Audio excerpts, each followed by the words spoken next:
el mes de diciembre y luego dejaríamos febrero para hacer la parte de la revisión de los trabajos y demás, para que ya en marzo los puedan presentar y les podamos firmar, esperemos, ¿no? Por lo general los alumnos se dejan estar con esta materia y demás, como tiene este formato mucho standalone, inverte tu propia aventura, a veces se extiende. Entonces lo que les vamos a pedir es traten de ir avanzando con los entregables, así nos van pasando cosas y las podemos mirar. Bien. Bueno. Yo para el día de hoy había preparado varias cosas que me gustaba compartir con ustedes. Una de ellas es, nos había quedado pendiente el tema de usabilidad, que ustedes me habían dicho que lo habían visto y más, entonces vamos a hacer un repaso veloz con este tema. Y lo vamos a ver, avísenme cuando lo vean. ¿Están viendo? Sí. Genial. Entonces vamos a hacer un repasito que son nada más y nada menos que las famosas heurísticas de Nielsen, que en alguna materia las deben haber escuchado. ¿Sí? El amigo Jacobo Nielsen era obviamente un físico de estos y demás que andan dando vuelta, creo que era sueco-finlandés, ¿sí? Y trabajó mucho el tema de usabilidad, ¿sí? Investigó un montón de heurísticas y demás, y dentro de ellas resumió en estas 10, ¿sí? Con esta historia como tablas de la ley, imagínense, o manifiesto y demás de este resumen, que son unas recomendaciones que él da y se adoptaron. Existen otras personas que también hicieron trabajos, pero Nielsen es como un clásico, ¿no? La gente cuando veamos la clase de UX, ¿sí? Van a ver que ahí es muy nombrado. ¿Bien? En esta presentación que yo armé para otra oportunidad, manejé varios temas, ¿no? Una era el tema de usabilidad, otra de la evaluación heurística, esto de eye tracking que tiene mucho que ver sobre todo con el diseño de páginas web, ¿sí? Y dentro de la usabilidad hay un pequeño apartadito que es el tema del test de los usuarios, que se los voy a nombrar, que está dentro de la presentación. Bien, entonces, como les comentaba, vamos a ver estos 3 puntos, ¿no? Las heurísticas, el eye tracking por líneas generales y el tema de las pruebas de usuario. Entonces, les presento acá al amigo Nielsen, ¿sí? Que como les decía hace un ratito, revisó muchos problemas de usabilidad. ¿Sí? Y ahí, como les comentaba, armó un resumen o una compilación que la llamó reglas generales. ¿Sí? Reglas generales. ¿Sí? Y se basó en estas heurísticas. Si bien una heurística es como un conjunto, un grupo de reglas metodológicas que no necesariamente están muy, lo que llamamos en blanco y negro, ¿no? No están muy formalizadas, ¿sí? Pero dan como ideas o tendencias o sugieren, yo llamo líneas de pensamiento, la idea de proponer soluciones y también para ayudar cuando uno tiene que redactar o escribir alguna hipótesis. Lo bueno que tiene esto es esto de que es como no reinventar la rueda, ¿no? Yo me ahorro un poco de tiempo y un tema de diseño sobre lo que tiene que ver el tema de usabilidad de usuarios. De estas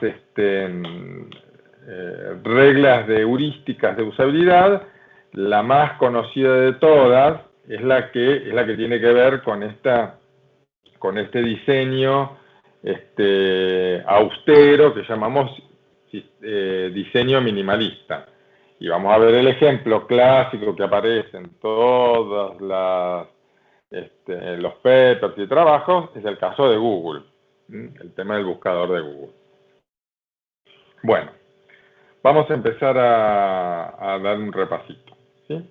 Entonces, como le decía, él armó o determinó estas heurísticas y la primera de la que menciona es el tema de la visibilidad, ¿sí? Esto surge de los sistemas cuando están procesando o están haciendo cosas, digo bien procesando.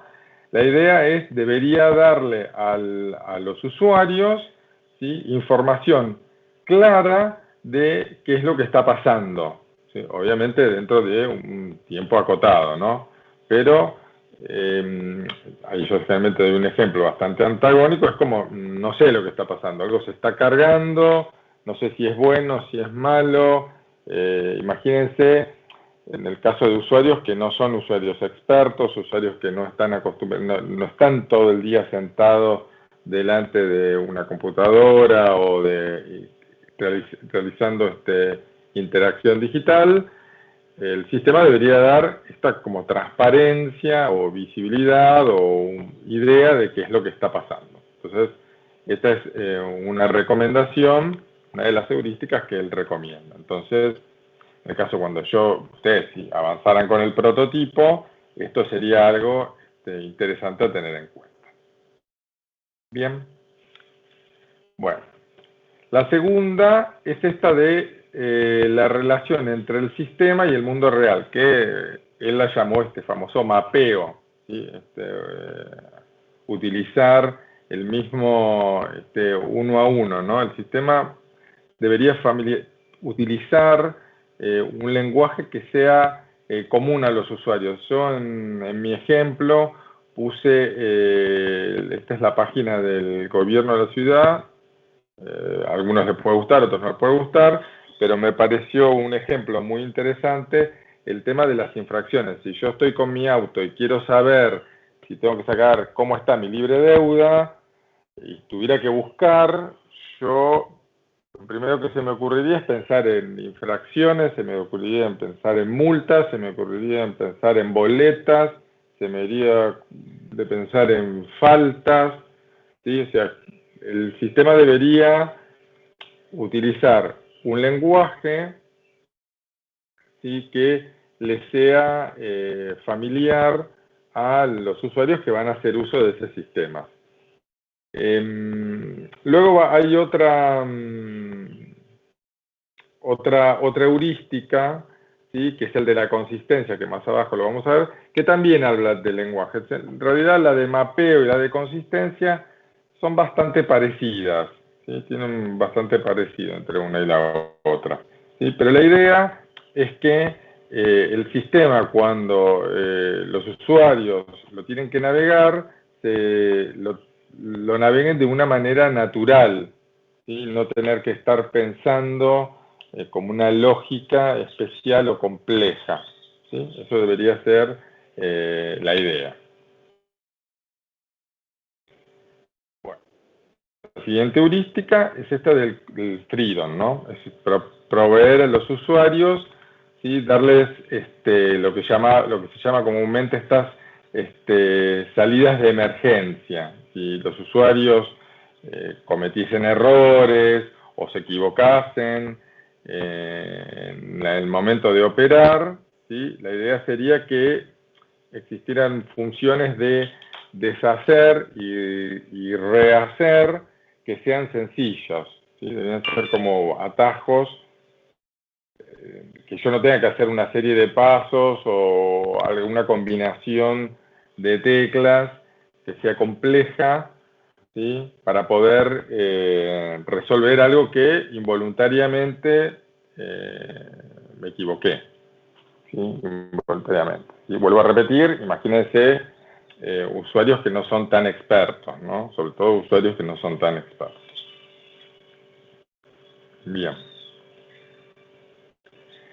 Siguiente es este que les decía hace un rato, que es el de la consistencia, el caso y mantener esto de estándares. Acá yo elegí el caso de la FIP, que generalmente existe como una terminología tal vez muy compleja, ¿sí? Y algunas opciones de menú tienen un nombre complicado en alguna parte, y en otras se llaman distintas, o si yo tengo que buscar algo, tiene un nombre muy complejo, difícil de entender.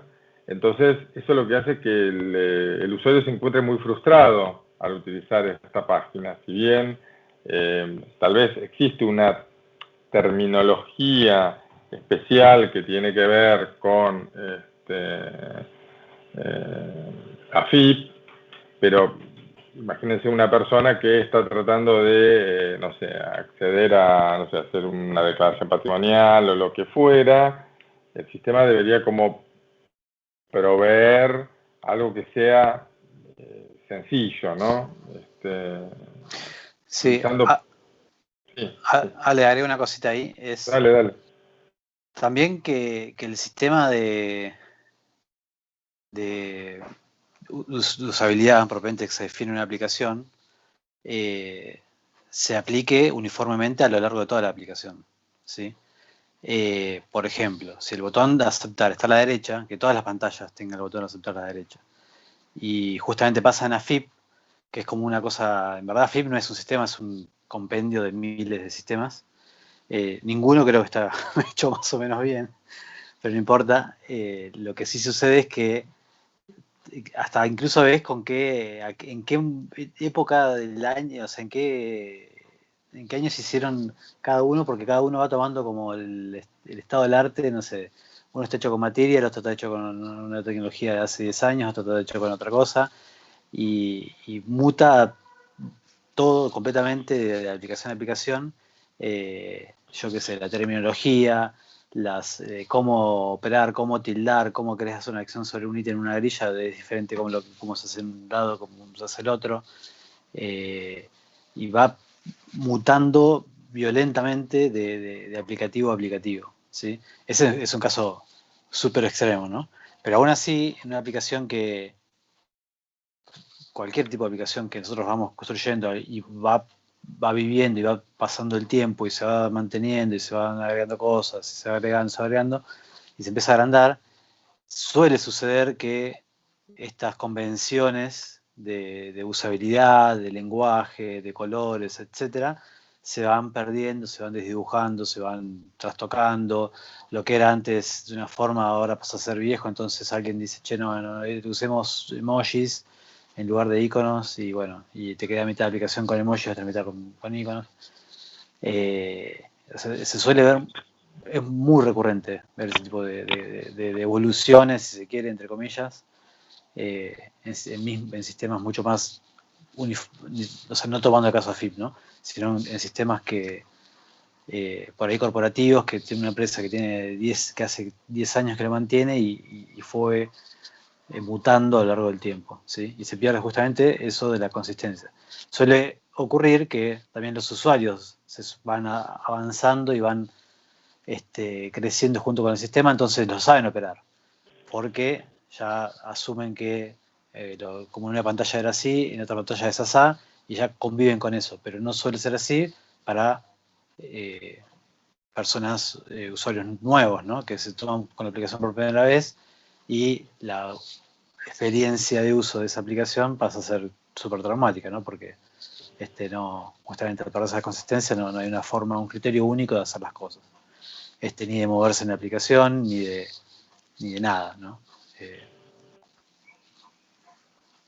Nada, Tal eso cual. vale, perdón. Tal cual.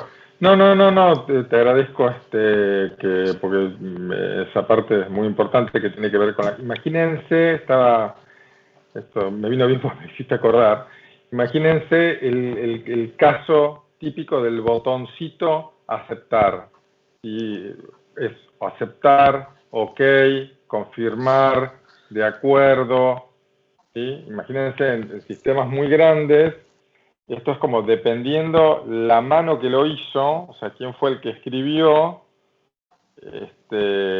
a un simple botoncito, el nombre que le quiera poner, ¿sí? Entonces, esta consistencia debería ser uniforme a lo largo del sistema, desde el nombre, la dimensión del botón, el color del botón y la ubicación del botón.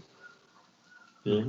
Entonces eso hace que los usuarios, la persona que va a utilizar el sistema, la experiencia que va a tener al usarlo no sea trágica o no sea caótica. ¿Sí? Como diciendo, a ver, esto dónde lo pusieron, y esto lo pusieron acá, y esto lo pusieron allá. Hay toda una serie de convenciones de cómo navegar páginas. ¿Sí? Entonces, independientemente, por lo menos lo que propone Nielsen en esta heurística en particular, te dice, mira, yo no sé si es buena o es mala cómo navegar de izquierda a derecha, de arriba hacia abajo y demás, y hay convenciones. Por lo menos lo que te digo es ser consistente. Si lo vas a navegar todo al revés, navegalo todo al revés. Esa es su propuesta. Bien. Muy bien. Luego está la heurística que tiene que ver con esto de la prevención de errores, ¿no? Esto de reforzar los mensajes al momento de estar seguro, tenga en cuenta que cuando va a hacer esta acción va a pasar esta situación. Entonces eso es lo que son actividades como de prevención.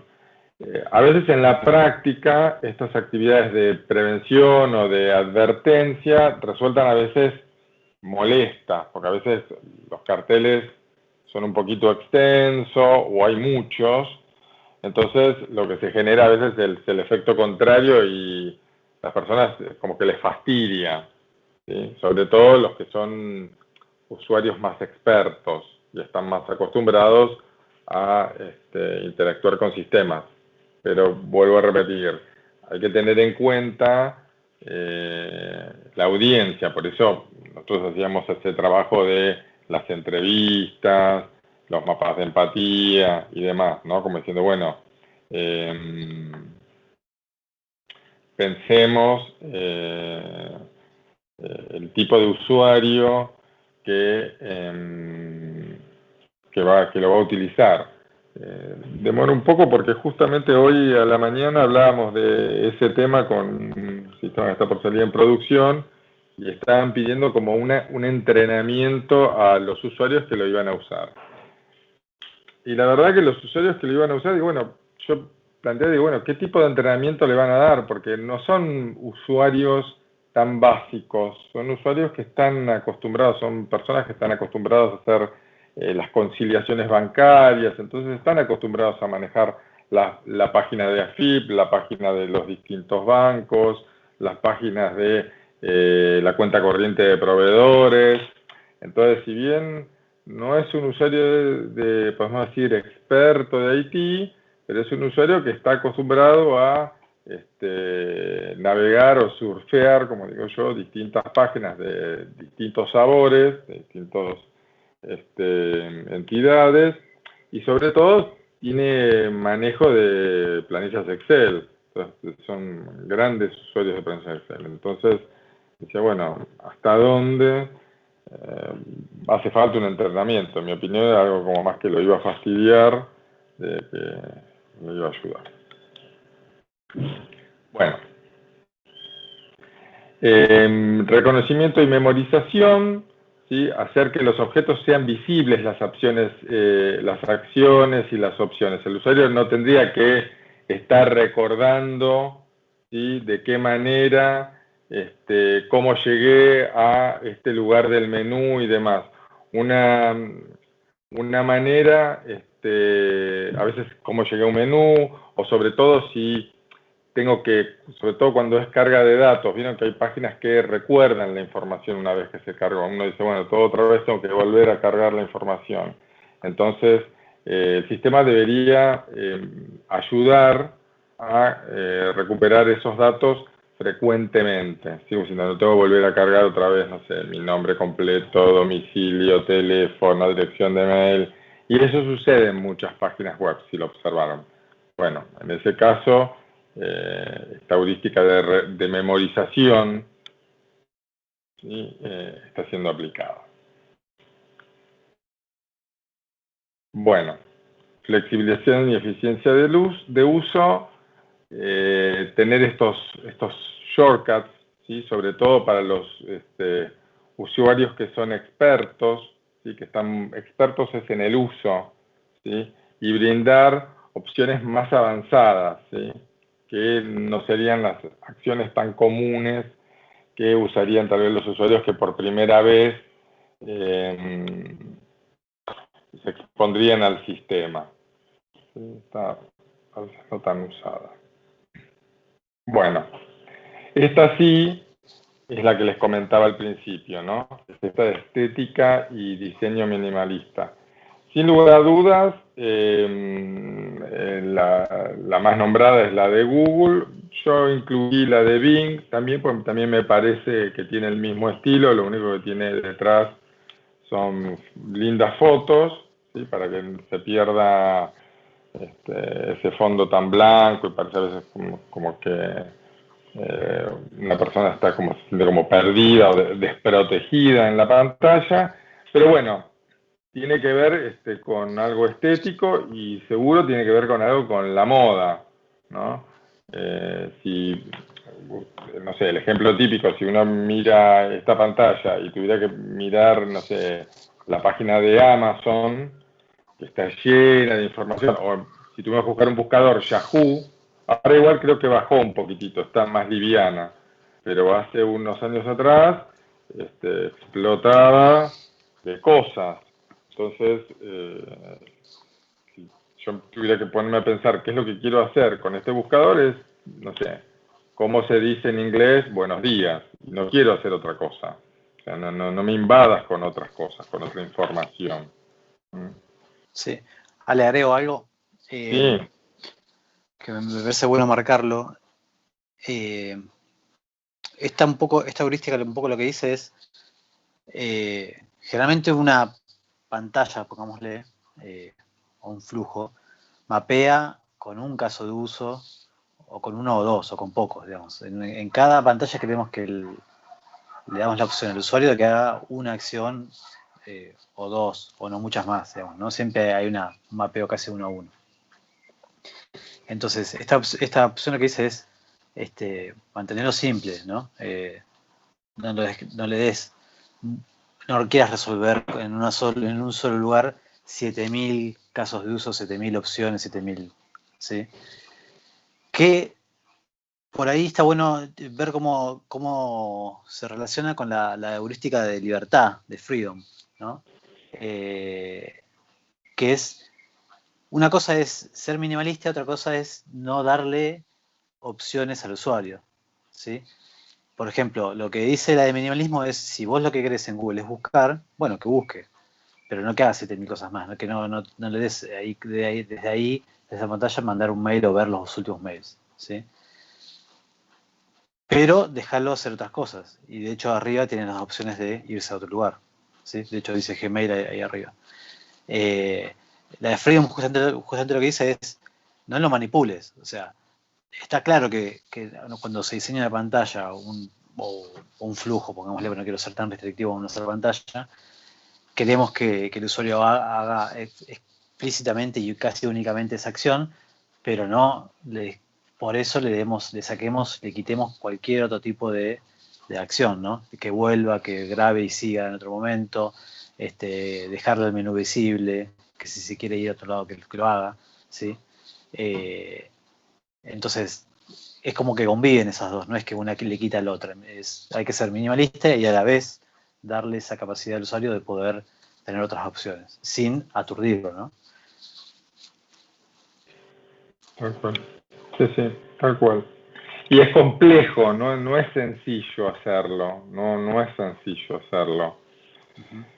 Si ustedes ven Sí. ahora en el buscador de Google, donde dice Google, aparece como un anuncio que serían como las efemérides, ¿no? Como dice, bueno, día de, no sé, se recuerda, pero si se ponen a fijar, si lo observan, no es algo invasivo, o es algo como me aparece un pop-up y me dice, hoy es el día, no sé, de que el hombre Sí, llegó a la sí, sí. luna, ¿no? Es decir, yo me si yo quiero investigar, para decir, mirá qué simpático, hoy es el día que él, no sé, el primer hombre pisó la luna, no sé. Sí, o el aniversario de, no sé, Madame Curie, que descubrió la vacuna, lo que sea. Pero no es esto de, no es invasivo, o sea, respeto si alguien quiere desplazar el cursor por arriba y lo quiero ver. Sí, Pero sí. Y mantengo el foco en donde tiene que estar, que es claro, me la mantengo el foco búsqueda. donde quiero, ¿Viste? exacto, Donde mantengo el queremos foco. dicho de otra forma, donde queremos que convierta, ¿no? Claro, sí, sí. Ahí, después con ese, pero es otro capítulo, es esto de si vieron yo estoy buscando algo, no sé, un viaje, y me empiezan a aparecer ofertas de hoteles y demás, eso es otro capítulo de intrusivo, es, bueno, ¿por qué alguien como me está mirando? O sea, yo quiero saber aviones, no sé, pasajes, o sea, ¿por qué me aparecen todas estas cosas? No me distraigas, no me saques de foco y demás. Pero bueno, como bien explicaba Manuel, ese sería el concepto, ¿no? De esto de minimalista. Bueno, después con el tema de los errores, la verdad que deberían ser simples. Si yo recibo este 404, la verdad es, ¿qué hago con esto? ¿Sí? Imagínense, no sé, una persona, como siempre digo, un abogado, una persona de letras y demás, y, no sé, me entró un virus, cualquier cosa puede pensar. Entonces, eh, los problemas deberían como decir, bueno, ingresaste un código erróneo, lo que estás buscando no existe, debería ser de una manera, nuevamente ahí traer el lenguaje que sea sencillo, caramba, parece que algunas páginas ya lo tienen implementado, ¿no? Y después sobre todo es cómo me recupero, qué hago con esto. ¿Qué hago? Cierro todo, vuelvo, abro y cierro, no sé lo que hago. O sea, acá me dice que me contacte con el administrador del servidor. ¿Quién es? O sea, imagínense ustedes trabajando en algún lado y llamando al administrador del helpdesk y me dicen, mira, me dicen que tengo que hablar con vos. Y él me dice, no sé de lo que me estás hablando. ¿Sí? Entonces, eh, trabajar un poquito más en el tema de los errores. Y por último, ¿sí? El tema de la ayuda y la documentación. ¿Sí? De una manera que sea también liviana, ágil.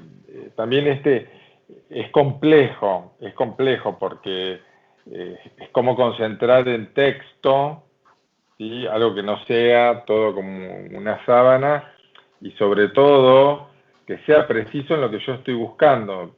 Yo veo en varias herramientas que a veces quiero hacer algo y tengo que probar un montón en la ayuda y me redirige a otros lugares que la verdad que es súper frustrante, súper frustrante.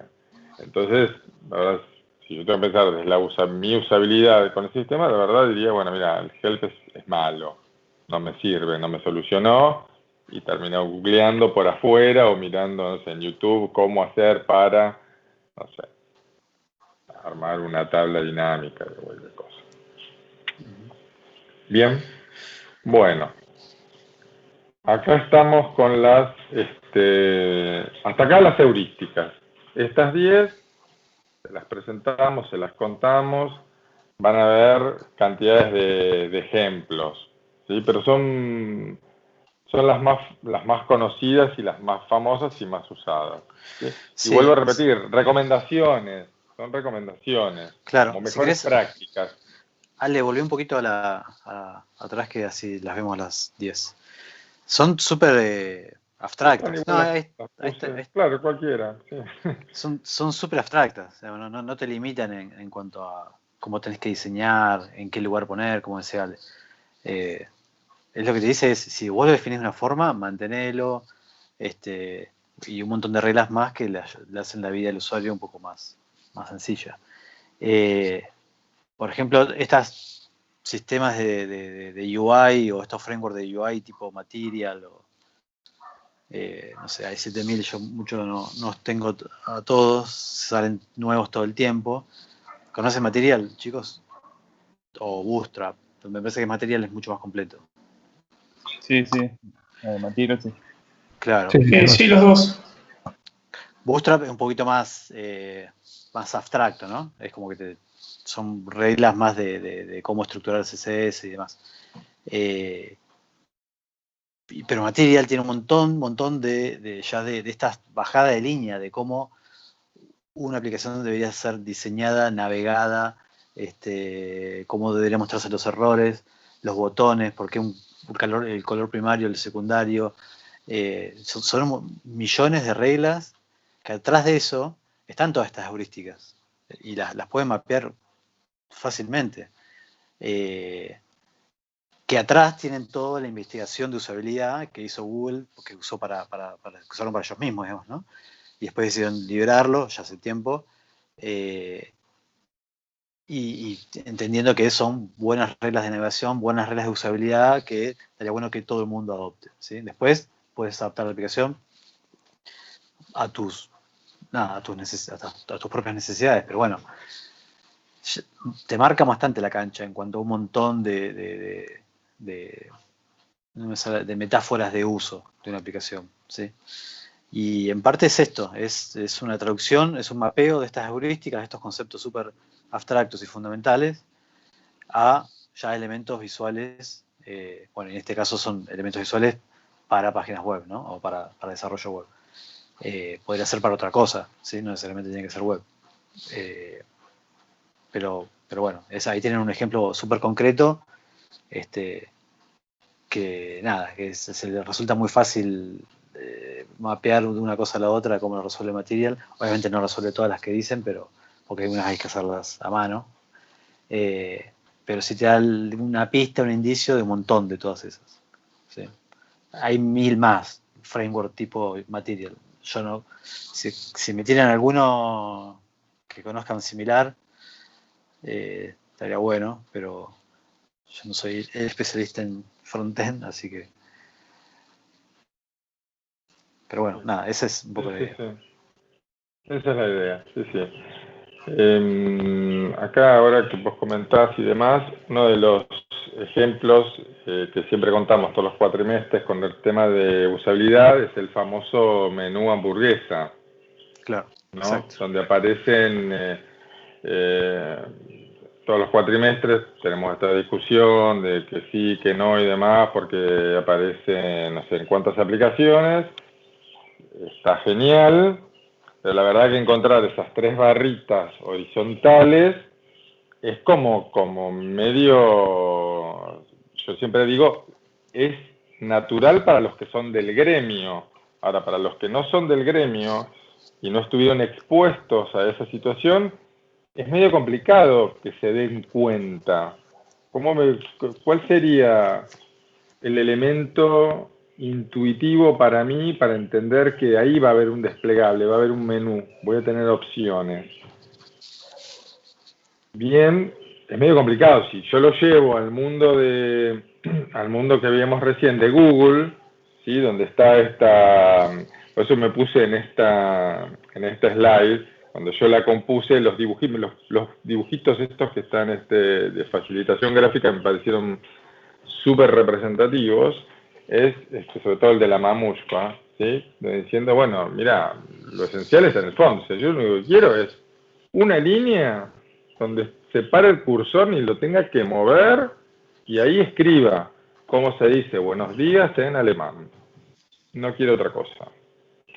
Ahora, de ahí a que yo llegue a inducir, a darme cuenta, a avivarme de que eso está en el menú hamburguesa, y es complicado. Es complicado. Yo siempre doy un ejemplo en una aplicación, no quiero dar no es una aplicación, es una aplicación móvil, donde la pantalla está todo, lo único que tiene es un dibujo, tiene un logo, o sea, hay un montón de espacio para poner opciones, y se ve ahí escondido en el margen, no sé, izquierdo, demás, aparece el menú hamburguesa. Entonces, yo digo, ¿cómo hace el resto de las personas para darse cuenta que está ahí arriba? Encima está puesta a la izquierda, no a la derecha. Entonces, me imagino gente grande, gente que, no sé, imagínense de la música, ¿cómo hace? La verdad que en algún momento va a aprender, seguro, y se va a dar cuenta, le va a preguntar, che, a alguien vos que usás, sí, me enseñás que no sé, y tiene que pasar nuevamente por ese elemento frustrante, que es decir, le tengo que preguntar, Manuel, mira, no lo sé hacer, ¿me lo podés explicar? Y yo, mira, era tocar, no sabía, no hubo ayuda, no, sí me encontré con un escenario que no era el previsto, natural, ¿sí? O en el cual yo me sienta cómodo. Bueno, estamos con esto acá, entonces vamos a pasar ahí rapidito. Bueno, no, habíamos hablado de esto, porque la parte de lo de eye tracking no sé si es comentarlo. Vamos a hacer así algo muy veloz, porque esto había venido por el tema de las heurísticas de Nielsen. Pero bueno, el tema del tracking es esto de, es ver dónde pone los ojos el usuario, ¿sí? Entonces existe como, esto que vimos hace un ratito, no sé si lo vieron, son unos dispositivos especiales que son llamados Eye Tracker, ¿sí? Que es una herramienta que lo que hace es una lectura de la retina. Entonces puede ver a través de este mapa, vamos a hacer un mapa de calor, donde las personas, ¿sí? Las personas cuando nos exponemos a mirar una página web, un sitio web, donde concentramos nuestra atención. Obviamente los puntos rojos, ¿sí? Es donde más concentramos la atención, por lo menos a primera vista, apenas tenemos el contacto.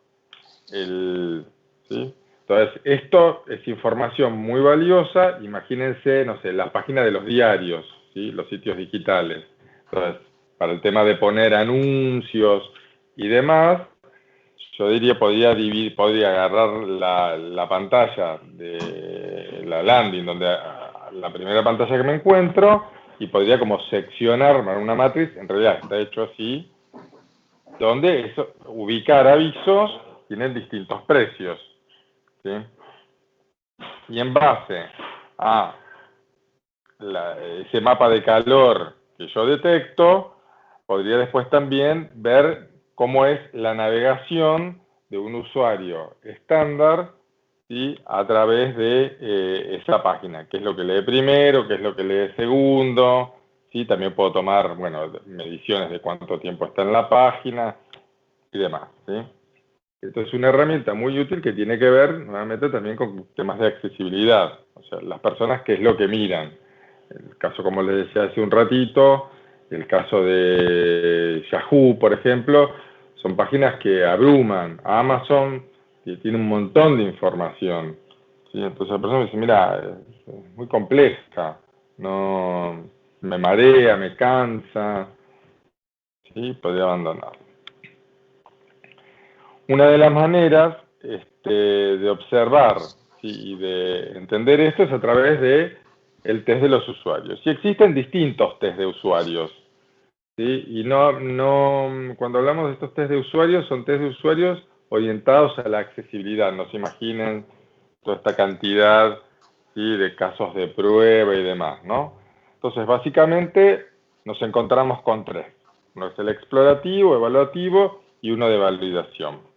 El explorativo es, como yo marqué acá en mi presentación, son más sobre bocetos, prototipos, y lo que hace es definir a grandes rasgos cuál va a ser la estructura que va a tener esta aplicación que voy a construir.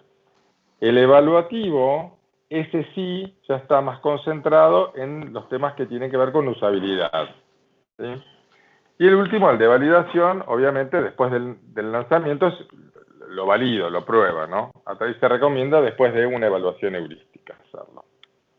Cuando hablamos de estos tipos de test de usuarios, son test muy sencillos, ¿sí? Acá nuevamente sí aparece Nielsen otra vez, y él, fíjense que acá hace un análisis en una curva donde ve la relación entre la usabilidad de encontrar,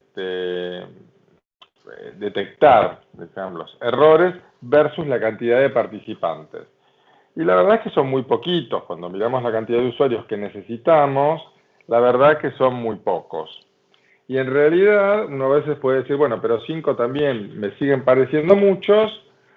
La recomendación es, bueno, preferible que lo testé por lo menos al menos uno, ¿sí? A que no lo testé ninguno.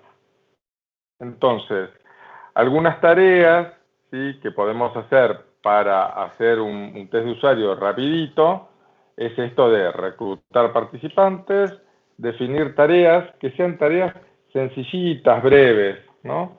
En un ambiente que sea distendido, que haya un espacio para hacerlo, elegir los evaluadores, ¿sí?, que son otros participantes, no son las personas que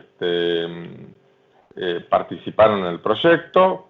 Bueno, completar un formulario obviamente para ver qué características tiene ese participante y ejecutar la evaluación de este sitio. Acá yo siempre digo, no vale que los evaluadores sean las personas que participaron en el desarrollo, ¿sí? Y en base a eso, elaborar las experiencias que tuvieron en esa evaluación, sencilla, pero desde el punto de vista positivo, ¿no? Es un desastre, horrible y demás, como diciendo, mirá, me hubiera venido mejor, no sé, que el botón sea más grande, que en lugar de decir aceptar, dijera ok, o confirmar, ¿sí? Sencillito. Otros tipos de test de usuario, ¿sí? Es el de los 5 segundos, ¿sí?, que es un test muy liviano. El de guerrilla, ¿sí?, que es como les decía, con un solo usuario. O del test de nublado, donde yo, bueno, que es lo primero que veo, ¿sí? Yo muestro algo que está en este modo blur, ¿sí?, y digo, bueno, a ver, ¿qué es lo primero que encontrás? ¿Sí? Son pequeños test livianitos de accesibilidad. Bueno, ya está espacio para preguntas. Vamos con este temita para que tengan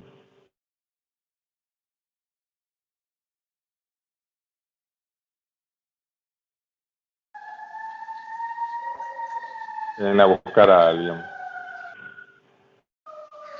Bueno,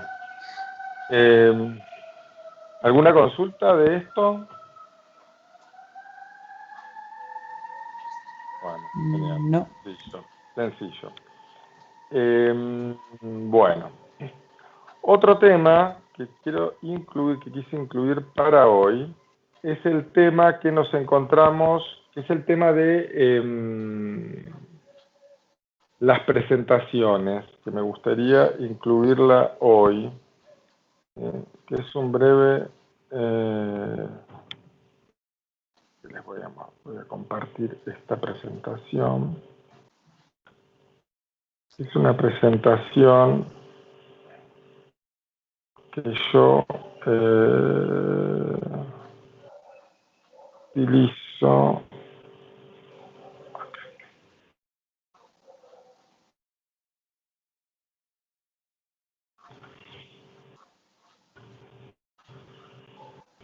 Avísenme cuando ven. ¿Están viendo la pantalla? Sí, sí, se ve. Sí, Bueno, genial. Entonces, recuerden que para el final de esta materia,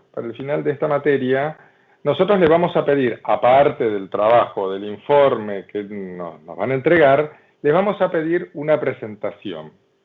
¿Sí? Les vamos a pedir una presentación. Esto es, esta iniciativa que ustedes desarrollen con esta técnica de design thinking y demás, vamos a querer que las presenten. Con Manuel estuvimos observando en varios cuatrimestres que vimos como algunas, ¿cómo podríamos decir?, oportunidades de mejora, ¿sí?, en las presentaciones. ¿Sí? Entonces, nos pareció interesante dar un pantallazo muy rapidito de algunas técnicas para hacer presentaciones orales efectivas. Esta presentación es un compilado, ¿sí?, de varias técnicas que hay para dar presentaciones orales. Hay un montón de técnicas y existen un montón de estilos. Pero lo que hice yo es compilarlas en algunos temas que a mí me parecieron como interesantes y a tener en cuenta. Y que en muchos casos no los veo reflejados. Los que cursaron conmigo, no sé si alguno de los que cursó conmigo análisis la vio esta presentación. ¿No? Bueno, No si me hay acuerdo. silencio, si hay silencio, querrá decir que no. En el caso de los alumnos de análisis, yo la armé más que todo orientado para ellos no sabían cómo. O sea, ellos también les pedimos una presentación y ellos no sabían cómo. En el caso de los alumnos de técnicas, nosotros entendemos que ya están como más ejercitados en hacer presentaciones, o por lo menos en la estructura de la presentación. Y la verdad, nos encontramos con que a veces nos pareció, la sensación que nos quedamos es, qué lástima que la iniciativa estuvo tan linda y no la supo mostrar, o no supo darle una forma para que brille. Entonces, vamos a contar hoy un poquitito estas técnicas. ¿Bien? Entonces, estas son las sugerencias para hacer presentaciones y no morir en el intento. Sobre todo orientado a estas presentaciones cuando me tengo que parar delante de una audiencia. En este caso, esta situación eventual de la virtualidad tiene como dos componentes, ¿no? Tiene la componente buena de que, bueno, yo no tengo que estar parado delante de una tarima o delante de una audiencia. Estoy desde mi casa, eso está bueno, tal vez controlo un poquito mis nervios, pero del otro lado pierdo como ciertos recursos. Si soy una persona que me sirve caminar, movilizarme, y tengo toda una parte corporal que me ayuda, en este caso la estaría perdiendo. Esto es un ejemplo de el impacto de lo que yo digo, que es una presentación que tienen en el IAE y demás. Entonces, ¿qué temas vamos a ver hoy para sus presentaciones? Temas a tener en cuenta. Entrada en calor, la preparación, cómo vamos a querer que esté organizada la presentación con respecto a la organización, los estilos, cómo manejar los nervios, esto que les contaba hace un ratito, y cómo hacer para cautivar la audiencia. Entonces, bueno, vamos a comenzar con algo que tiene que ver con una explicación. Entonces, esta explicación es, como pueden ver, en geometría euclidiana la recta línea es una línea que se extiende en la misma con una dirección, tanto tiene bla, bla, bla, es uno de los entes geométricos fundamentales junto al punto del plano, son considerados, sí, pero en la analítica las rectas en un plano pueden ser expresados, ¿sí? Muchísimo texto, para decir esto que ven acá, lo que es una línea recta, ¿sí?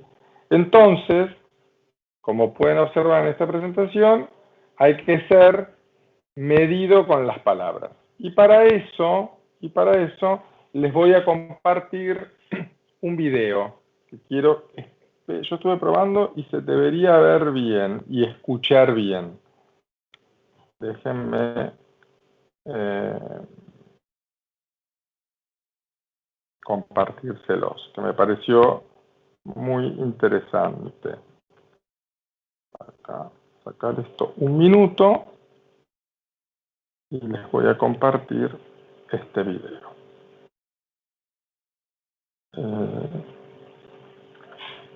No.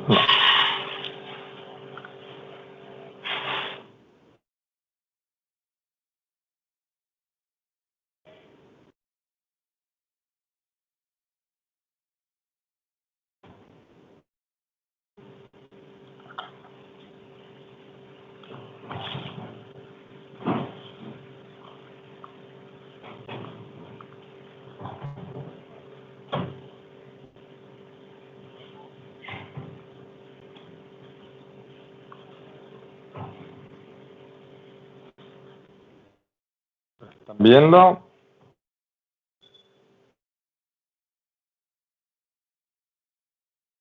¿Escuchan el sonido? Yo no escucho nada. ¿No se escucha nada? Espérenme un Está pausado. segundito. Está pausa. Pero, ¿el video lo ven? ¿Del Sí, señor el que video, está sí. sentado? Sí. Bueno, entonces yo les di con compartir. Espérenme un segundito.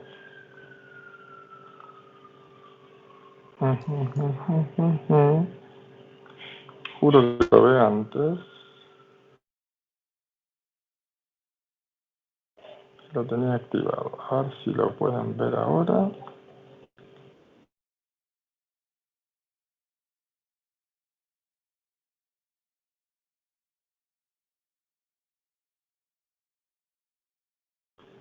¿Lo escuchan? La música. No. No. No, vale.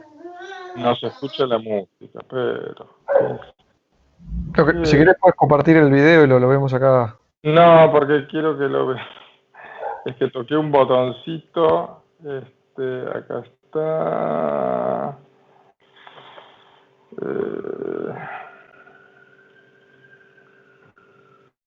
Porque hay una parte donde se habla que es interesante que lo escuchen.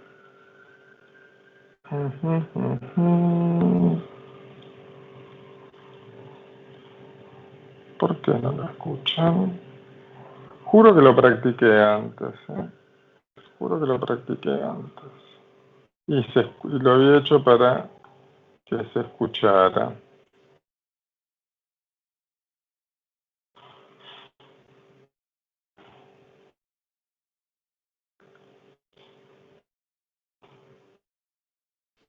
Esto tiene que tener acá arriba una opción que está...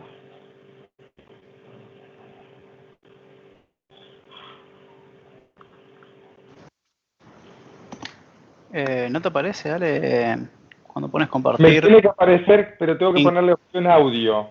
Que Claro, comparta incluir el audio. el sonido de la Incluir computadora. eso, exactamente, exacto. Eso, y no lo estoy encontrando. ¿Esta con la versión web o la de escritorio? Con la escritorio. Ahí, Y entonces no sé. la veo. Por eso Yo es lo lo estoy que viendo acá cuando toco Share Content, que te aparecen todas Claro, las opciones, arriba de todo aparece. sí. Pero por eso, share content. Ah, acá está. Espera, ya la encontré. No, acá está. No lo vi, perdón, eso es un tema que... Ay, ahora van a poder escuchar. Ahora escuchan. Sí, Sí, ahora sí. perfecto. Sí, perfecto.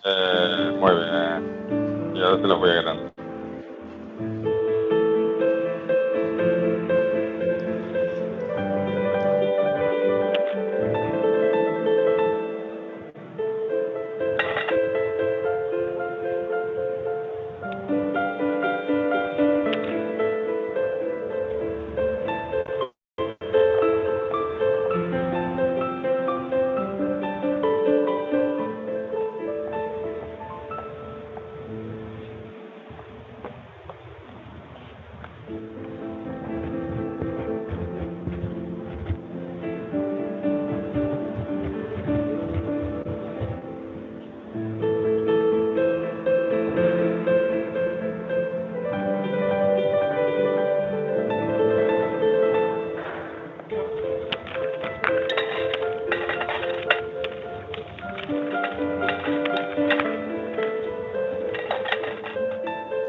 What did you do to my sign? I wrote the same, but in different words. Thanks, love.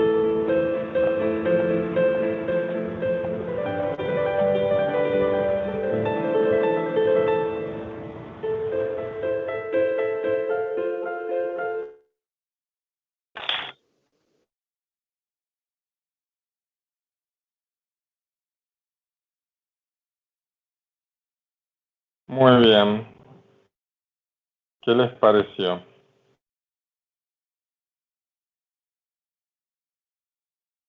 Opa, Yo lo había visto hace mucho, me quedó una película.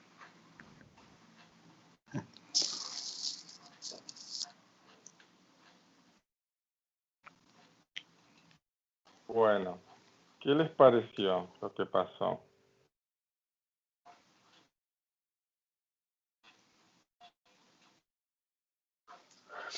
Bien.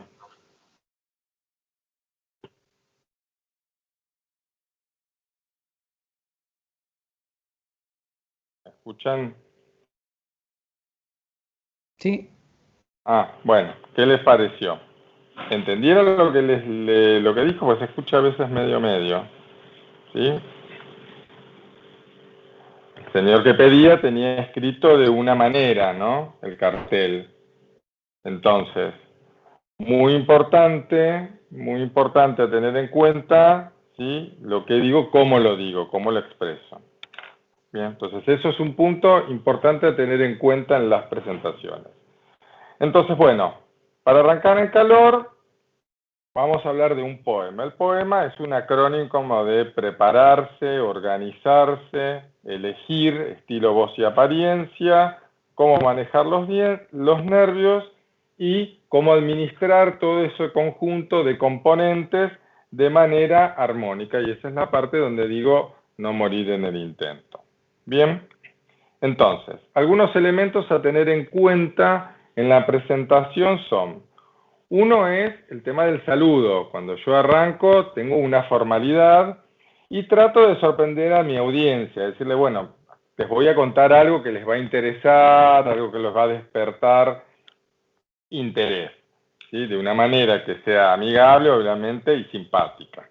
Trato, por lo general, de hacer esto que se llama un desafío. Digo, a que no saben lo que les voy a contar hoy, no se imaginan lo que vamos a ver en esta reunión. Trato de generar como este clima de expectativa, de ansiedad, ¿sí? Por lo general puedo hacer una pregunta disparadora, ¿sí? ¿Quién de ustedes alguna vez no les pasó alguna cosa? ¿O quién de ustedes alguna vez nunca vieron? ¿Sí? Son elementos disparadores. Si no me sale hacer una pregunta, o a veces la audiencia es muy grande, otra cosa que puedo usar es usar una cita. Si recuerdan la presentación anterior, yo utilicé, como decía Jacobo Nielsen, cuando hablaba de las heurísticas, ¿sí? O sea, nombro a alguien, citar a alguien. ¿Sí? Puedo crear imágenes verbales también, un elemento muy útil. Esto es proyecto. Imagínense, supónganse, piensen, ¿sí? Transporto a la audiencia del salón o del lugar donde están a un lugar donde quiero llevarlos, ¿sí? A través de las palabras, ¿sí? Y por último, utilizar una componente simpática o divertida que es la del humor. Acá la del humor siempre hay que ser cuidadoso, porque cuando la audiencia es bastante heterogénea, a veces hay que tratar de no herir susceptibilidades. Bien, muy bien. Temas para prepararse, ¿sí? Primero, conocer muy bien el material. O sea, yo la presentación que voy a dar la tengo que conocer muy bien. O sea, yo sé lo que voy a presentar. A veces sucede que la presentación la hace otro y me toca exponerla a mí. Bueno, si este es el caso, debería habérmela estudiado lo mejor posible, o si no, el que la preparó, digo, bueno, mira, contame de qué se trata, qué querés contar. Acá donde pusiste el video de este no vidente con la chica que le vuelve a escribir el cartel. ¿Cuál es el mensaje que querés transmitir? Bueno, mira, lo que quiero transmitir es el impacto que tienen las palabras, ¿sí? Y ordenás de cierta manera y el efecto que tienen. Genial. Muy bien. Otro tema importante es conocer la audiencia, o sea, a quién yo le voy a hablar, ¿sí? Entonces, en el caso de la exposición que ustedes van a hacer, bueno, estaremos Manuel y estaremos yo. Y estaré yo nada más. En el caso que hubieran más personas, conocer no el nombre y el apellido, sino entender, imagínense si tienen que hacer una presentación sobre, no sé, un nuevo sistema, si son personas del departamento de IT o si son personas del área de negocios. Otro recurso muy importante es este de preparar esquemas y notas. Las notas las puedo tener yo a mano, ¿sí? Para revisarlas o demás, si en algún momento tengo alguna duda. Los esquemas puedo utilizar, en el caso de una pizarra o si tengo disponible, los puedo utilizar, no hay ningún problema. Con respecto a las notas, una aclaración muy importante, prohibido leerlas. Prohibido leerlas. ¿Se acuerdan cuando arrancamos la presentación que yo les escribí toda la definición de lo que es una línea recta? Bueno, prohibido leer eso, ¿sí? Algunas técnicas dicen, bueno, memorizar. Pasa que memorizar es un arma de doble filo. Si yo me llego a trabar en lo que memoricé, ¡pum!, se me rompió la presentación, ¿sí? Si ustedes ven esas charlas TED y demás charlas que son muy lindas, el resultado de esas charlas es práctica. Es practicar, practicar, practicar muchas veces hasta que salga, ¿sí? Se la puedo recitar a un conocido o si no tengo a nadie que tenga ganas de escuchar mi presentación, me miro al espejo y me la recito a mí mismo. Tantas veces hasta que yo me quede satisfecho con mi presentación. Y esto sí, para presentaciones que son presenciales, un elemento de mucho valor es ir a visitar el lugar donde la presentación se va a ejecutar. Yo recuerdo hace muchos años atrás que dimos en Bauhaus una presentación, no la di yo, la dio una persona que trabajaba conmigo y nos tocó hacerla, creo que era el Hotel Hilton en uno de los salones.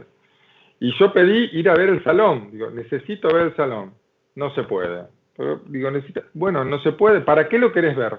Necesito ver, o sea, la persona, dónde va a estar parada, cómo iba a estar la pantalla para que se tenía que, digamos, había un montón de elementos de preparación que me costó bastante explicárselo a la persona. Lo único que logramos es llegar el mismo día de la presentación, nos dejaron entrar una hora antes, y preparamos un montón. Y la verdad que se notó un montón la diferencia, sobre todo la expositora y el manejo de lo que es las dimensiones del espacio. Tenía que dar sobre como un escenario y la verdad que fue muy útil.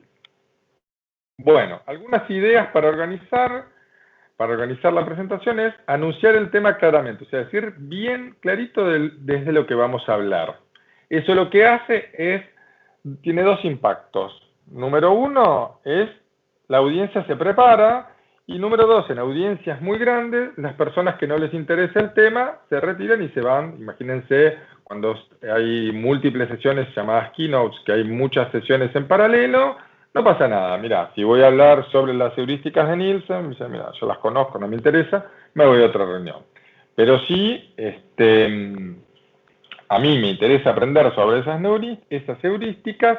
Es muy importante anunciar qué es lo que vamos a hablar y qué es lo que vamos a hacer en esta charla, ¿sí? Sobre todo para que no haya como desilusiones o no haber, digamos, haber fallado diciendo, mira, yo me imaginé que iba a ser otra cosa la presentación. ¿Bien? Es importante hacer un esquema, como diciendo, bueno, estructuro mi presentación. Vamos a hablar de este tema, después vamos a hablar de este tema y después vamos a hablar de este tema. Generalmente eso sucede mucho como recurso a través de la agenda, ¿sí? Es muy importante. Muchas veces vemos presentaciones que están muy lindas, pero no tienen la agenda. Entonces yo como que me expongo, si soy audiencia, me expongo a encontrarme en una presentación como diciendo, bueno, ¿cuáles son los temas? ¿Qué características tiene cada uno de los puntos de las slides, en el caso que sea un PowerPoint que me va a contar y demás? Y la verdad que no predispone de buena manera la audiencia. Otro elemento o recurso muy útil en las presentaciones es esto de las transiciones. Las transiciones es nada más y nada menos que los enganches. ¿Sí? Yo arranco presentando, en este caso yo podría decir, ¿se acuerdan que hablamos del poema en la preparación? Y luego hablamos de la organización. Entonces estoy en la organización, entonces engancho los temas, ¿sí? Eso ayuda mucho a que la audiencia no se pierda en el hilo de la charla, ¿sí? Cuando yo comento algún tema, digo, ¿recuerdan que habíamos dicho al principio que íbamos a ver este tema, o este tema no lo íbamos a hablar? Bueno, este tema se engancha con esto de acá. A eso en el mundo de las presentaciones se lo llama transiciones. Muy bien. Entonces, cuando yo arranco mi presentación, ¿sí?, le tengo que dar un tono a mi presentación. Generalmente esto tiene que ver mucho con este clima que yo creo de expectativas, y tiene que ver seguro, hay una parte que es sonora, que tiene que ver con el tono de voz, que ya vamos a ver un poquito más adelante, ¿sí? Tengo que tratar de capturar la audiencia. Si ustedes se fijan en las imágenes que ven, digamos, la del señor que se quedó dormido en la silla, esa es una situación que pasaba en largas conferencias desde hace mucho tiempo. Hoy la situación que encontramos es todas las personas están, digamos, como atachadas o enroscadísimas con su celular. Entonces, el secreto acá de la apertura es tratar que la audiencia abandone el celular y me preste atención. ¿Bien? En estas situaciones aparece lo que se llama el efecto llamado Hoham, que es como un efecto de yo me distiendo, me pongo de una manera muy cómoda y demás, y ahí es donde me relajo, y tal vez, como le pasa a este señor, me quedo dormido. Ese es el efecto generalmente de lo que pasa. Por algo, en las presentaciones que suceden en los hoteles, las sillas por lo general son bastante incómodas. Entonces, si bien no tienen muchas sillas cómodas, pero uno de los efectos es tratar de romper este efecto de Hoham, que es un efecto como de relajación, y decir, me voy a venir a esta presentación de 2 horas, me voy a poner a dormir. Y eso debería evitarse. Bueno. Ahora viene la parte de lo que llamamos el cuerpo principal, que es lo que llamamos es todo el bla bla bla, pero de alguna manera interesante. Cuando yo tengo armada la estructura de mi presentación, una de las cosas que yo tengo que elegir es cómo voy a hacer para que mi presentación sea bonita. Entonces, acá viene esta disyuntiva de qué es lindo y qué es feo, ¿no? Entonces, yo a ustedes les hiciera esta pregunta, les preguntase de estos 6 perritos que yo puse adrede en esta slide, ¿cuál es el perrito para ustedes más feo? O más fácil, ¿cuál es el perrito para ustedes más lindo?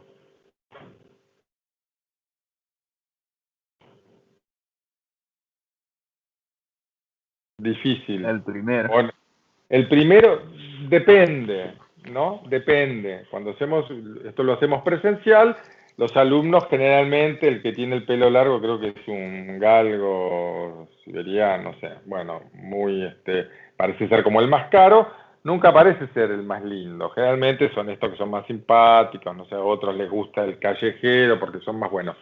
La verdad, es difícil decir cuál es el lindo y cuál es el feo. Es difícil. Entonces, la verdad es que es elegir por uno. Y decir, bueno, yo voy a ir con este estilo. Como digo siempre, con criterio y buen gusto. ¿Sí? Como hablábamos en las heurísticas de Nielsen, hay un concepto de lo minimalista. Si ustedes se fijan, esta slide básicamente son blancas, tienen un cartel que lo que tiene es el título, y después tiene pocas palabras. Fíjense que la tendencia es pocas palabras y muchas imágenes. Yo recuerdo en una presentación que hicieron en la facultad hace bastante tiempo atrás, y la verdad que le había hecho un docente y demás, la presentación estuvo, en mi opinión, estuvo muy bien, pero el resto de los colegas dijeron la presentación estuvo fea. ¿Por qué? Porque estuvo fea y demás. La verdad es que la presentación no estuvo fea, estaba antigua, porque estaba como la primera que les mostré, tenía un montón de texto. Y el expositor, con el tema de transmitir más de lo que tenía su presentación, leía. Entonces cometió como 2, podemos decir, inconvenientes o errores que no debería haber, había haber cometido. Pero la verdad es que estuvo muy bien la presentación, o sea, el contenido fue muy bueno, ¿no? Y estuvo organizado, que es importante. Acá, otro tema muy importante que es el tiempo. Por lo general, las presentaciones vienen con un tiempo, o sea, yo, audiencia, voy a escucharte a vos hablar por una fracción de tiempo, 40 minutos, 1 hora, y hay que ser cuidadoso con el tiempo. Para eso hay que medirlo, y la medición sale de la práctica. Yo en esta presentación no estoy midiendo el tiempo, no importa, porque es mi clase, sé que tengo tiempo hasta más tarde y demás. Eso no suele suceder. Si yo tengo que presentar, imagínense que ustedes terminaron su iniciativa y yo le digo, bueno, tienen 40 minutos para contarme la iniciativa, ustedes tienen 40 minutos. Tienen menos, pero no tienen 42 minutos, tienen 40 minutos, porque yo al minuto 40 me tengo que ir a otro lado, o no tengo más ganas de escuchar. Entonces, es muy importante esto de lo que decía en el bullet anterior, de estar organizado, ¿sí? Porque ese es mi tiempo. Ese es mi tiempo. Y acá les paso otro truco a tener en cuenta. Las presentaciones pueden tener dos estilos más que características. Uno es, yo cuento toda mi presentación y al final doy un espacio de preguntas y respuestas, o puedo usar por el otro modelo o el otro sabor, decir, bueno, mientras voy preguntando, mientras voy exponiendo, ustedes me van preguntando. Esa segunda opción tiene un riesgo. Si yo tengo 20 slides y en la slide número 3 me entra a una persona a hacer muchas preguntas de mucho valor y súper interesantes, y las preguntas consumen 20 minutos, yo me quedé sin tiempo. Entonces ahí, tip para tener en cuenta es, genial, vamos por esta modalidad, yo te dejo que me vayas haciendo ping-pong de preguntas y me vas preguntando y yo te voy respondiendo, pero voy a poner mi condición. Si nos pasamos del tiempo, vos te quedás, ¿no? Escuchando el final, porque yo necesito terminar la presentación. Sí, genial, yo no tengo reuniones, me voy a quedar. Excelente, vamos para adelante. Bien. Acá con respecto al recurso, yo elijo la herramienta que voy a utilizar. En este caso yo utilicé el viejo y querido PowerPoint. Algunos más audaces utilizan el Prezi. La recomendación que siempre doy es la siguiente. Tengan dominio de la herramienta. Eso quiere decir, generalmente cuando se usa Prezi, vieron que Prezi es como una película, tocar mal el botón genera una situación que la verdad la audiencia se desmotiva. Lo que pasó recién, que yo no enganchaba el video, y eso es desmotivante, la verdad es aburrido. Si yo hubiera tenido, no sé, hubiera pedido a Manuel, bueno, te paso el control y vos pasas el video, ahí en ese cambio, que es un segundo, no pasa nada. Pero lo otro, la verdad, es desalienta. ¿Sí? Por eso, algunas recomendaciones es esto, haga uso del recurso, pero no haga abuso. O sea, si a veces yo quiero poner mucho video y demás, y se me traba, porque puede pasar, eso lo que hace es que la audiencia se desilusione. Bien, bueno. Y parte de la organización es esto de la conclusión, o sea, ¿qué es lo que me voy a llevar? ¿Qué es lo que se lleva la audiencia? ¿Sí? Bueno, hacer un resumen de lo que conté, ¿sí? Hacer un repasito de los puntos claves, ¿sí? ¿Se acuerdan? Vimos esto, vimos aquello. En lo que se puede, pedirle a la audiencia que diga, bueno, ¿se acuerdan? A ver, ¿quién me puede repetir las 10 heurísticas? ¿O quién me puede repetir 2 o 3 heurísticas? Eso aplica cuando son audiencias reducidas o chiquitas, ¿sí? Y características de que la audiencia quiere interactuar. Si estoy dando una presentación para una audiencia en un anfiteatro de 100 personas, y es complicado. Algunos expositores se animan y hacen interactuar a la audiencia. Y a veces la audiencia engancha o no engancha. Ahí, nuevamente, 2 recomendaciones. Midan la audiencia, ¿sí? Y número 2, conózcanla. Si la audiencia a veces es un equipo de directivos que no tienen ganas de hablar, lo único que quieren es escuchar, Yo no recomendaría bajo ningún concepto esto de pedir interacción, ¿sí? Luego, esto de referirse a la frase es decir, bueno, ¿se acuerdan ustedes que íbamos a hablar de este tema? Entonces, es nuevamente más transición. Muy bien. Y generalmente terminar con una nota positiva, como diciendo, bueno, les gustó lo que vieron, estuvo interesante, le vieron que aprendieron un tema nuevo, vieron que los sorprendí y demás. Bueno, ¿qué estilo le vamos a dar a la presentación? Por lo general es tratar de ser como es cada uno de los presentadores, no tratar de impostar un estilo, ¿sí? Y manejando las palabras que utilizamos a diario. O sea, a veces es muy evidente cuando hay una terminología o un vocabulario que está como impuesto, se nota muy artificial, ¿sí? Sobre todo cuando son personas las que exponen que ya las conocemos. Entonces, lo mejor es utilizar, ¿sí?, el lenguaje coloquial, el lenguaje que utilizan siempre, ¿sí? Obviamente lo que les decía hace un ratito, prohibido no leer la presentación es yo puedo leer. Lo que no puedo hacer es concentrarme solo en la lectura y sobre todo en las presentaciones que son presenciales, ¿sí?, dar la espalda a la audiencia cuando leo. En este caso, yo acá puedo leer porque ustedes no ven mi cara. Entonces, yo puedo leer, sea sincero y muéstrese confidente, ¿sí? Transmitir, hagan lo mismo que en el evento de hacer contacto ocular, ¿sí? En este caso es cuando hacemos presentaciones presenciales, hay algunas personas que no pueden mirar a la audiencia o miran el piso. Eso debería tratar de evitarse, ¿sí? Lo mismo como les comentaba hace un ratito, la componente del humor, pensar sobre el drama, esto es la narrativa de lo que van a contar, prestar mucha atención a los gestos, nuevamente en las presenciales. Hay algunas personas que necesitan un elemento, ¿sí? Necesitan un elemento para dar unas presentaciones. ¿Por qué? Porque es una manera como de canalizar los nervios. Realmente utilizan una lapicera o algún elemento y a veces empiezan como a inventar juegos en la presentación. Eso es lo que sucede, es que las personas empiezan a prestar atención al jueguito que está haciendo con la lapicera en lugar de concentrarse en la exposición básicamente. Tema muy importante, el tono de la voz. Muy importante, ¿sí? Entonces, esto es importante, el tema de proyectar la voz. Hay algunas personas que por naturaleza tienen voz bajita. Realmente sucede con las chicas. Muchas a veces hablan bajito. Los varones tienen voz más fuerte. Por lo general. No es una regla, pero en lo general. Lo que hay que hacer ahí en esos casos es proyectar la voz. Y ahí vuelvo a retomar el tema de quiero ver el lugar donde voy a tener que presentar.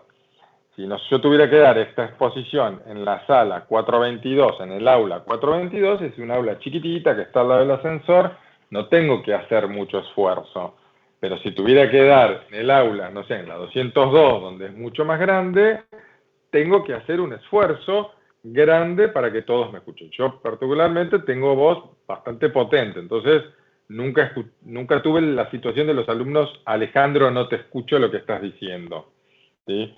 Ahora, si mi voz no fuera muy potente, la verdad es que tendría que pensar, o me cambio de aula, o pensar en un micrófono, pero la verdad que en la Facultad de Ingeniería pensar en un micrófono es medio como complicado. La verdad es que esto lo tengo que evaluar, y lo tengo que pensar. Y tal vez, si no puedo, decirle, bueno, mira, le voy a dar que la presentación la haga Manuel, que tiene voz más potente que la mía, ¿sí? No. Importante, no la van, no quiere, bueno, está bien, da Alejandro. Importante esto de la variación del tono, es para que no sea monocorde. Hay algunas personas que tienen una característica de presentar de una manera monocorde, ¿sí? Siempre con el mismo tono de voz. Entonces está bueno estas variaciones de hablo un poquito más fuerte, hablo un poquito más despacio, hablo un poquito más rápido, ¿sí? Depende de lo que yo quiero remarcar, bien. Tratar de tener un tono placentero. Hay algunas personas, si ustedes escuchan temas de locución y demás, que hacen, la verdad, presentaciones muy lindas, ¿sí? Sobre todo las charlas TED, ¿no? Vuelvo a repetir, como decía en slides anteriores, las practicaron un montón de veces. Yo escuché, no sé si escucharon hace poquito una, el de las 6 sillas, que es muy linda. La verdad, está en inglés. La señora que habla es una señora británica y tiene una dicción, la verdad, que es encantadora y el tono de voz es encantadora. Eso no le salió en 5 minutos. Eso tiene un montón de ejercitación. Y es válido, o sea, está muy bien, 10 felicitado, porque que lo haya practicado no sé cuánta cantidad de veces, porque el resultado es muy lindo. Y ese es el ejercicio que tiene que salir de la presentación. Bueno, este sector es con respecto sobre todo a las presentaciones presenciales, ¿no? Donde yo me tengo que vestir y tengo que estar de una manera acorde a la audiencia a la cual le voy a presentar. Siempre doy el mismo ejemplo. Imagínense que ustedes tienen que dar una presentación a los ejecutivos de, no sé, el banco francés, ¿sí? Donde está el directorio, donde, imagínense, son personas que están por lo general de saco y corbata, y si ustedes tienen que dar, no sé, la misma presentación para personas que están, no sé, en un cliente, no sé, en Molinos Agro, en la planta de San Lorenzo, donde está lleno de silos y lugares para acopio de granos. Las personas están vestidas de manera distinta, y no es porque son mejores o son peores. ¿Por qué? Porque el contexto donde trabajan es distinto. Entonces, es importante generar esto que llamamos de empatizar físicamente con lo que se llama el código de vestimenta, con la audiencia a la cual vamos a hacer la presentación. En el caso de las presentaciones virtuales, ese tema queda como un poquito más relegado. Tal vez lo que hay que ser un poco más cuidadoso es con el fondo, ¿sí? Pero bueno, se pueden poner fondos virtuales y demás, ¿sí? Después, recomendaciones, es importante pararse lo que les decía, no tapar la pantalla, evitar hacer estos gestos si yo pongo a hacer movimientos raros con la lapicera, o generalmente hacer este ruidito, ¿sí? Que estoy haciendo porque estoy nervioso, y ese ruidito que es molesto, ¿sí? Un elemento, un recurso que es lindo y es cómodo son estos punteros láser, donde yo tengo un elemento en la mano y me sirve para hacer llamar la atención a la audiencia. Es muy importante el manejo de los nervios. Aunque ustedes no los crean, existen personas que se declaran como que no pueden hablar en público, no pueden pararse delante de una audiencia y hablar en público.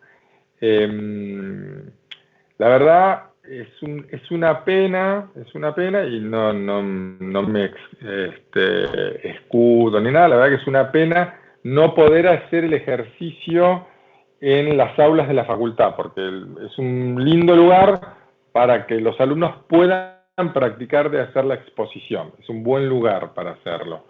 En la materia, sobre todo en la de análisis, hubo varios chicos que no podían vencer llamémoslo pánico escénico. O sea, no puedo mirar a la audiencia, necesito hacer de espaldas, un montón de situaciones. Y la verdad es que, como les decía en las presentaciones anteriores, hay que practicar. O sea, yo a lo largo de varios años tuve alumnos que dieron presentaciones siendo tartamudos, alumnos que dieron presentaciones en silla de ruedas, alumnos que dieron en muletas porque le faltaba una pierna, y los alumnos se pararon y dieron la presentación. Y la verdad se puede, lo pudieron hacer, y la verdad de una manera, la verdad, admirable. nuevamente es